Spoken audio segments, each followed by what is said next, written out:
আজকে একটু থাকে আগামী বছর আসলে একদম প্রেম তোকে আধা ঘন্টা শোনাবো, ঠিক আছে বাবা?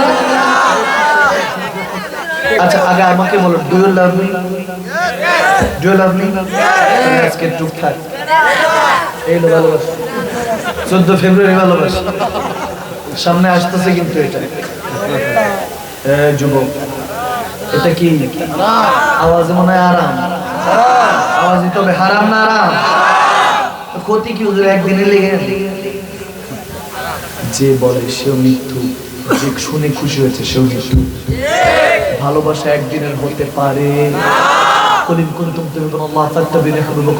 আমার আল্লাহ বলছেন ভালোবাসা চিরস্থায়ী। যদি নবীর সাথে করিস আমি আল্লাহ তোকে বান্দা থেকে বন্ধু হবে। আজকে তো আমি সেটার উপর আলোচনা করেছি। নবীর সাথে প্রেম হলে সে ভালোবাসা দুনিয়াতে আছে, কবরে আছে, হাসরে আছে, জান্নাতেও আছে। তাহলে ভালোবাসা একদিনের না চিরস্থায়ী? ক্ষণস্থায়ী না চিরস্থায়ী? তাহলে এক দিনের ভালোবাসা যেটা 14 ফেব্রুয়ারি ভ্যালেন্টাইন ডে, এটা হবে না? না। ঘরের মধ্যে বসে ইবাদত করব, গুনাহ থেকে নিজেকে হেফাজত করব, ঠিক কি না?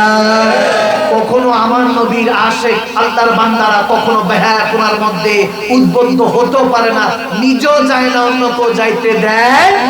যেটা বন্ধু এগুলোর মধ্যে রিলেশনশিপ নামের হারাম কাজে আছে, বন্ধুটাকে বলবেন তোর সাথে ভালো মন্দ সব শেয়ার করি। মাদানী হুজুর ওয়াজ শুনছি, কাজী হুজুর, মানসুর হুজুর ওয়াজ শুনছি, এনাদের থেকে শুনেছি যে আল্লাহর প্রেমে কখনো শিরক করতে নেই। আমার নবী বলেছেন কখনো হারামে জড়াবা না। এই বেগানা নারী পুরুষ একসাথে হওয়া হারাম, হারাম কখনো আরাম হতে পারে না। বন্ধুটাকে বলবেন তোর সাথে সমস্ত কিছু শেয়ার করেছি, পাবজি গেমটাও খেলি তোর সাথে, সমস্ত তোর সাথে ক্রিকেট খেলি, ফুটবল খেলি, টঙের দোকানে আড্ডা দিই, তোর সাথে বেড়াই, তুই আমার আমি তোর। যখন তোরকে নিয়ে জান্নাতে থাকতে চাই, দুনিয়াতে আল্লাহ রাসূলের পথে চলছি, তুই কেন দুনিয়াদারির মধ্যে ডুবে থাকবি? হাইয়া আলাস সালাহ, হাইয়া আলাল ফালাহর মাধ্যমে মুয়াজ্জিন যখন আযান দিবে, আল্লাহ যখন ডাকবে, ওই বন্ধুটাকে বলবেন তোকে ছাড়া জান্নাতে কিভাবে থাকবো, আয় তাকে টেনে হেসে জান্নাতে নেওয়ার জন্য মসজিদে নিয়ে যাবেন। সেটাই তো আসল বন্ধু হয়ে যাবে, তার সাথেই তো প্রেমটা চলবে, ঠিক কি না?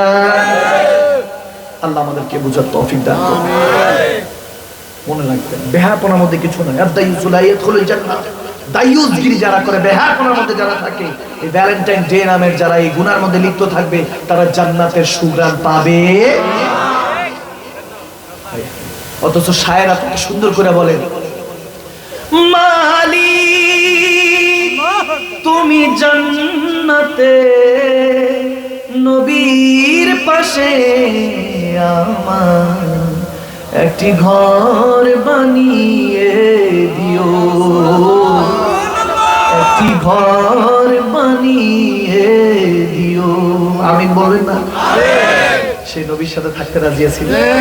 আমার নবী বলতেছেন দুনিয়াতে বসে জান্নাত বানাতে চাও, জান্নাতে ঘর বানাতে চাও? সাহাবায়ে রাসূলুল্লাহ বলতেছে ইয়া রাসূলুল্লাহ দুনিয়াতে বসে জান্নাতে ঘর বানাবো কিভাবে? বলে কিচ্ছু লাগবে না, একবার দুরূদ শরীফ পড়বা, 10 বার ইখলাস শরীফ পড়বা। কয়বার? একবার দুরূদ শরীফ 10 বার, ইখলাস, কুল হুয়াল্লাহু আহাদ আল্লাহুস সামাদ লাম ইয়ালিদ ওয়া লাম ইউলাদ ওয়া লাম ইয়াকুল লাহু কুফুয়ান আহাদ। 10 বার ইখলাস শরীফ পড়বা, পড়তে দেরি নাই, আল্লাহ জান্নাতে তোমার জন্য একটা বাড়ি বানিয়ে দিবে। সুবহানাল্লাহ বলেন। তাহলে যুবক আজকে থেকে জান্নাতে বাড়ি বানাবো, দুনিয়াতে না। দুনিয়ার বাড়ি তো কবর, ঠিক কি না? ক্ষণস্থায়ী, চিরস্থায়ী জান্নাতে বাড়ি বানাতে রাজি আছে কি নাই? আওয়াজ আসে না? রাজি আছে কি নাই? আরো জোরে রাজি আছে কি নাই? আল্লাহ আমাদের প্রত্যেককে দুনিয়াতে বসে জান্নাতে নবীর পাশে একটা ঘর বানানোর সুযোগ করে দাও। আমিন বলেন, আমিন বলেন। কি ধন